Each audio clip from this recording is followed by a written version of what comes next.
2 साल आपने जिस कुत्ते को पाला था अब वो जा रहा है, लेकिन याद रखना मुझे वापस बुलाने के लिए गायत्री देवी को मुझसे माफी मांगनी होगी। अरे रोको, रोको गौतम को, हम बर्बाद हो जाएंगे। आखिर क्या है उस बॉक्स के अंदर जिसे देखकर गायत्री देवी इतना घबरा गई? कौन है गौतम? क्या है उसकी असलियत? क्या वो अपनी असलियत छुपा रहा है? इस गौतम की वजह से हमारे पूरे अग्रवाल खानदान का मजाक बन के रह गया है, लेकिन इस सवाल का जवाब सिर्फ मेरे दादाजी के पास था। पता नहीं उन्होंने इस निकम्मे गौतम ने ऐसा क्या देख लिया जो जबरदस्ती मेरी शादी इस फटेहाल से करवा दी।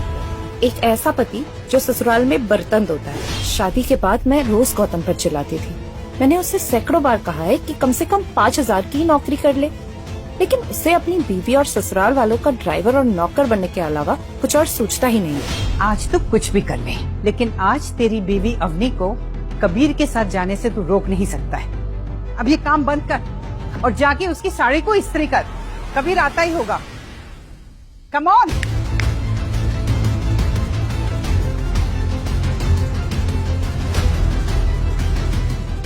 गौतम, कहाँ रह गए थे?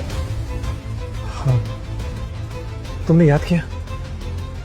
याद करने लायक है क्या तुमने ऐसा? मेरे हेयर रोलर्स कहाँ रख दिए तुमने? अभी जाके ले आओ। और सुनो, आज कबीर आ रहा है, उसके सामने ऐसी कोई हरकत मत करना जिससे हमारी इज्जत का कबाड़ा हो जाए, समझे? मैं जैसे ही किचन से निकलने लगी, गौतम के फोन पर एक कॉल आया जिसे गौतम ने इग्नोर किया। लेकिन क्यों, ये मुझे समझ नहीं आया।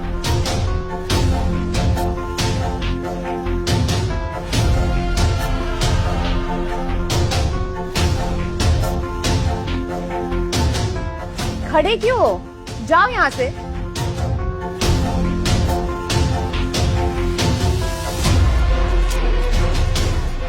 अब नहीं, हम पति पत्नी हैं।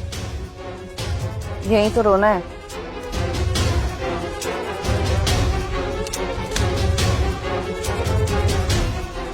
मैं कबीर के बारे में कुछ कहना चाहता हूँ। वो अभी सुधरा नहीं है, तभी तुम्हारे करीब आता है। ऐसा लगता है तुम्हें छोकर ही मानेगा, और जब तुम्हें देखता है तो उसके शक्ल पर गंदगी दिखती है मुझे। गौतम, कबीर मुझसे क्या चाहता है उसकी चिंता करने की तुम्हें कोई जरूरत नहीं है। और वैसे भी वो जैसा भी है तुमसे तो बेहतर है। And for your information, Kabir मेरी नई कंपनी में इन्वेस्ट कर रहा है और मुझे नए प्रोजेक्ट्स दिलाने में मदद कर रहा है, और तुम मेरे दिए हुए टुकड़े पे जी रहे हो। अवनी, वो तुम्हें कोई प्रोजेक्ट नहीं दिलवाने वाला, वो सिर्फ तुम्हें घुमा रहा है अवनी, बस और कुछ नहीं। गौतम प्लीज, तुम अपनी ये मनूस बातें और अपनी मनूस शक्ल ना दूर ले जाओ। और अगर मैं कबीर के साथ नहीं गई तो दादी साहब मुझे नौकरी से निकाल देगी। फिर इस घर का खर्चा, मॉम डैड का खर्चा और तुम्हारा ये बोझ कैसे उठाऊंगी? जस्ट गेट आउट यार, जस्ट लीव। फिर एक दिन तो मानो जैसे लॉटरी ही लग गई। शहर के सबसे बड़े बिजनेसमैन कबीर गोयनका ने 50 करोड़ की डील साइन करने के लिए मुझे अपने ऑफिस बुलाया।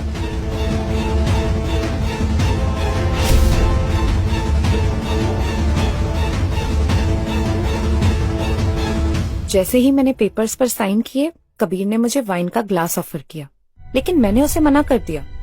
पर वो माना ही नहीं और मुझे जबरदस्ती वाइन पिलाने लगा।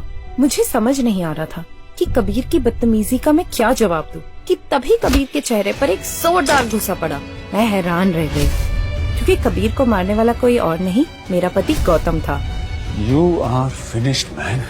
साले 2 कौड़ी के आदमी घर पे बीवी के टुकड़ों पे पलता है और ये मुझे मारने की हिम्मत दिखा रहा है। तेरे साथ अवनी का पूरा परिवार झेल जाएगा, देख तो। ये मार तुझे इतनी महंगी पड़ेगी कि तेरी 7 पुश्तें मुझे किस्तें भरती रहेंगे। अभी भी वक्त है, अवनी को मेरी बाहों में छोड़ के चला जाए यहाँ से।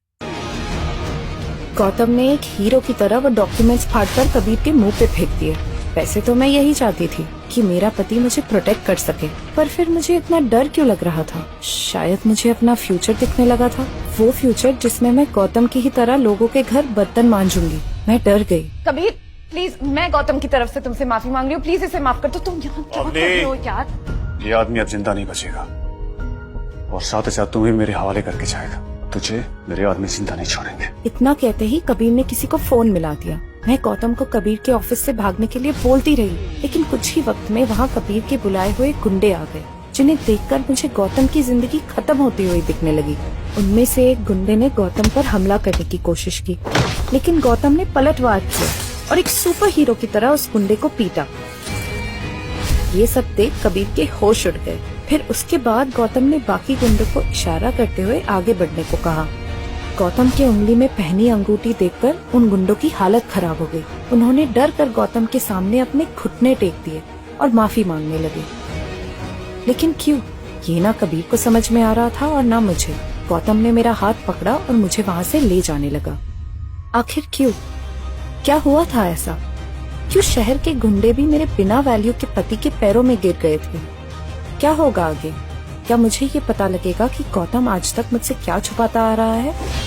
गौतम, तुम चाहे अपनी किडनीज भेज दो, लेकिन दादी सा के बर्थडे पे अगर तुमने 5 लाख से कम का गिफ्ट लेकर आए ना, तो मैं तुम्हें और तुम्हारे सामान दोनों को इस घर से बाहर फेंक दूंगी, समझे? जोधपुर के करोड़पति businessman family Agrawal and sons की हेड गायत्री देवी का जन्मदिन मनाया जाने वाला था। अवनी चाहती थी कि वो अपनी दादी सा को एक महंगा गिफ्ट दे ताकि सबके सामने उसकी बेइज्जती ना हो। अब नहीं, आज शाम को जो गिफ्ट मिलेगा ना, उससे तुम्हारे साथ साथ दादी सा के भी होश उड़ जाएंगे, देख लेना। गौतम ने अवनी से तो कह दिया था, लेकिन उसके पास कोई प्लान नहीं था। वो एक ज्वेलरी शॉप के सामने जा पहुंचा। एक अंगूठी की तरफ देखकर वो कुछ सोच ही रहा था कि तभी अबे ओए, क्या देख रहा है? तू जानता भी यहाँ के एक एक जेवर की कीमत 5 लाख रुपए शुरू होती है। देख रहा हूँ, देखने में पैसे लगते हैं क्या? अच्छा, तो मारने के भी पैसे नहीं लगते, आया समझ में? आगे रे। गार्ड ने आप देखा ना ताव और गौतम को धक्का दे दिया। जाना।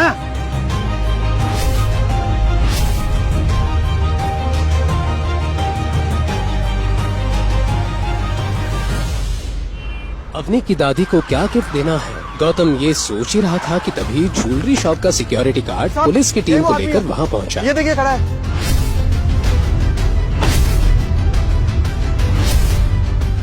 गिरफ्तार करो इस चोर को। क्या हुआ इंस्पेक्टर साहब? साहब यही वो आदमी था जो दुकान के बाहर चक्कर काट रहा था साहब। अरे मैं तो बस दुकान के बाहर खड़ा हुआ था, मैंने कोई चोरी वोरी नहीं की। थाने चल, सब पता चल जाएगा। वहाँ के डंडे सब सच उगलवाने के काम आते हैं। सब सच आ जाएगा सामने कि तूने इतनी सी देर में चोरी करके अंगूठी किसे दे आया। अरे इंस्पेक्टर साहब, मैंने कुछ नहीं किया। इंस्पेक्टर साहब, मेरी बात तो सुनिए। पुलिस वाले गौतम को उठाकर थाने ले गए। गौतम गिड़गिड़ाता रहा, मगर किसी ने उसकी एक न सुनी। थाने पहुंचकर इंस्पेक्टर ने उसे लॉकअप में बंद कर दिया। मेरी बात सुनिए आप लोग। क्या है? मैं अपनी अग्रवाल का हस्बैंड हूँ। तो तू है वो अग्रवाल परिवार का निठल्ला घर जमाई जो अपनी अमीर बीवी को लुभाने के लिए चोरी की अंगूठी ले जा रहा था। मैंने इंस्पेक्टर साहब प्लीज आप तू रुक। आपको गलतफहमी हुई है, मैंने कुछ नहीं किया है। मैं सिर्फ दुकान के बाहर खड़ा हुआ था। आप पूछिए अपनी से, वो आपको सब बताइए। What? अब वो चोरी भी करने लग गया है।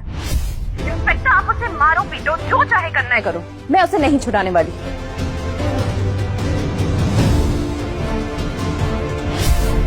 गौतम को भी अब समझ नहीं आ रहा था कि वो इस लॉकअप से कैसे निकलेगा। उधर इंस्पेक्टर भी उसकी एक भी बात सुनने को तैयार नहीं था और उसी से ज्वेलरी शॉप में चोरी हुई अंगूठी निकलवाने की जिद पर अड़ा था। इंस्पेक्टर एक मोटा डंडा लेकर गौतम को पीटने के लिए बढ़ा। तभी पीछे से कड़क आवाज आई, इंस्पेक्टर मारू। इंस्पेक्टर ने पलट कर देखा तो हैरान रह गया, वहाँ शहर का कमिश्नर खड़ा था। हमारी हिम्मत कैसे हुई? अपनी वर्दी अपनी सर्विस से नफरत हो गई क्या तुम्हें? सर ये तो चोर है सर।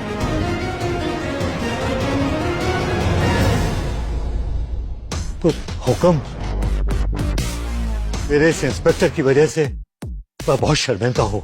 आपको यहाँ बहुत परेशानी हुई, उसके लिए मैं माफी मांगता हूँ। हुक्म। सर आप एक मामूली से घर जमाई के सामने हाथ जोड़ रहे हो।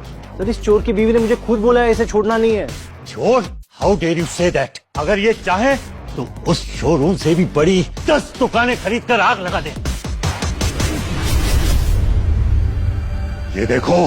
कमिश्नर ने अपने मोबाइल पर उस इंस्पेक्टर को कोई मैसेज दिखाया। वो देखते ही इंस्पेक्टर का चेहरा सफेद पड़ गया और वो गौतम के पैरों में गिरकर माफी मांगने लगा। हमको माफ कर दीजिए हुकुम, हमको माफ कर दीजिए। हुक्म, मैं आपको बाहर छोड़ूं? बस इतना ध्यान रखिएगा कि मेरी पहचान के बारे में किसी को पता ना चले, मेरी बीवी को भी नहीं। जी। गौतम ये कहकर वहाँ से निकल गया। क्या है सच्चाई? क्यों कमिश्नर साहब तक उससे हुक्म कहकर उसके आगे गिड़गिड़ा रहे थे? आगे एक ऐसा राज खुलेगा जो आपकी होश उड़ा देगा। एक कार आकर रुकी, उसमें से एक बेहद बूढ़ा आदमी उतरा और उसने गौतम के हाथ में एक छोटा सा बॉक्स दिया। आखिर क्या था उस बॉक्स के अंदर और क्या है गौतम की असली पहचान? शाम होते ही महल में जश्न का माहौल बना और क्यों ना हो, आखिर अवनी की दादी सा गायत्री देवी का जन्मदिन जो था, शहर के जाने माने लोग उनके इस जन्मदिन समारोह का हिस्सा बनने का मौका नहीं छोड़ना चाहते थे। देश भर से लोग उनके लिए महंगे महंगे गिफ्ट्स लेकर आए थे। थोड़ी देर बाद गौतम भी अवनी की दादी सा गायत्री देवी की बर्थडे वेन्यू पर पहुंचा। अवनी गौतम को पार्टी में एक्सपेक्ट नहीं कर रही थी। तुम किसने छुड़ाया तुम्हें पुलिस स्टेशन से? वहीं पड़े पड़े सड़ जाते ना तो अच्छा होता। मैंने कोई चोरी नहीं की। अरे मैं तो ज्वेलरी शॉप के बाहर खड़े देख रहा था, पुलिस ने आके मुझे पकड़ लिया।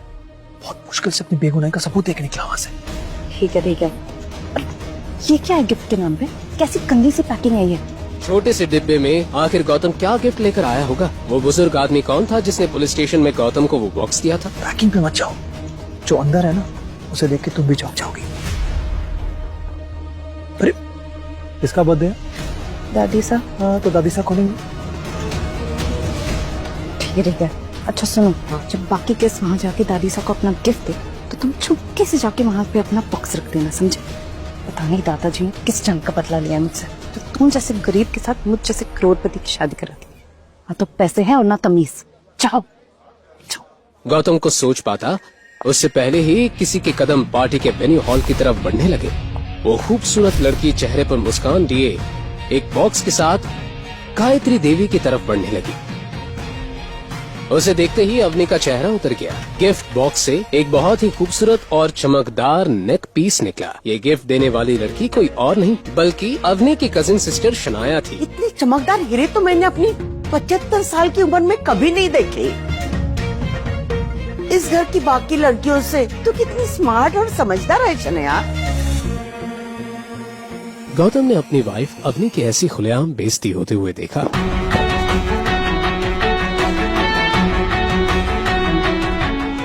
वैसे ये डायमंड नेकलेस काफी महंगा होगा, नहीं? शनाया गौतम की बातों में छुपे व्यंग्य को समझ नहीं पाई।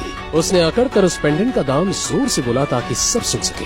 हाँ 1.5 करोड़। 1.5 करोड़? इसका मतलब शनाया को ये डायमंड बेचने वाला उससे ज्यादा स्मार्ट निकला। 5 लाख के डायमंड को 1.5 करोड़? कुछ भी। जो लोग जेब में 500 रुपए लेके घूमते हैं वो कब से लाखों करोड़ों का ज्ञान देने लगे? गायत्री जी तमतमाते हुए बोली। तू इस पार्टी को खराब करने आया है क्या? खुद तो निठल्ला आएगी, सबके सामने डायमंड का गलत दाम बताकर जानबूझकर मेरी पोती को बदनाम करना चाहता है। दादी साहब, आपको मुझ पर भरोसा नहीं है ना? तो मिस्टर पारिक से पूछ लीजिए। राजस्थान के सबसे बड़े डायमंड मर्चेंट वही है ना? प्लीज। ना चाहते हुए भी गायत्री देवी को मिस्टर पारेख को उस डायमंड नेकलेस की जांच पड़ताल करने की अनुमति देनी पड़ी। मिस्टर पारेख ने वो डायमंड नेकलेस लिया और उसकी जांच करने लगे। कुछ देर उसे देखने के बाद उन्होंने कहा, किसी ने सस्ते डायमंड की महंगे डायमंड जैसी कटिंग करने की कोशिश की है। पारेख की पार की नजरें कभी धोखा नहीं खा सकती। किसी ने शनाया जी को ठग लिया है। देखा दादी साहब, मैं तो आपसे कह ही रहा था। अरे शनाया किसी ने जो बस गौतम बस। तेरी इतनी औकात कि मेरी बहन को झूठा बोले? तू अपना बताना, तू क्या गिफ्ट लेके आया निठल्ले? 2 साल से अपनी इंसल्ट सह सह कर गौतम थक चुका था। उसने अवनी के रूड बिहेवियर को हमेशा नजरअंदाज किया था, लेकिन आज सरेआम इंसल्ट वो बर्दाश्त नहीं कर पाया। उसने अपना गिफ्ट बॉक्स उठाया और गायत्री देवी की ओर बढ़ा।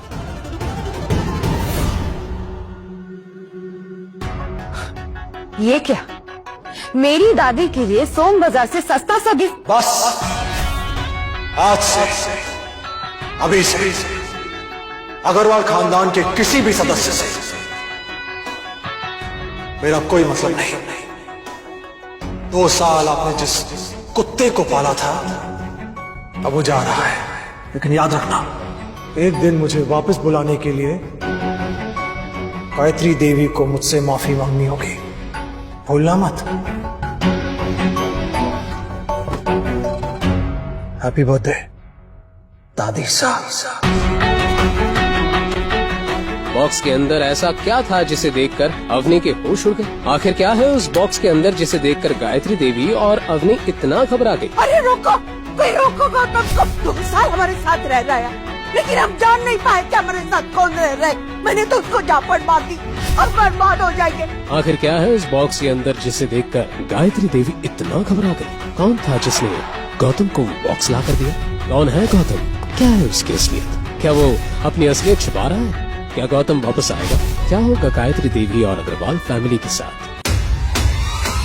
आगे की कहानी जानने के लिए नीचे दिए गए लिंक से डाउनलोड करें पॉकेट FM ऐप।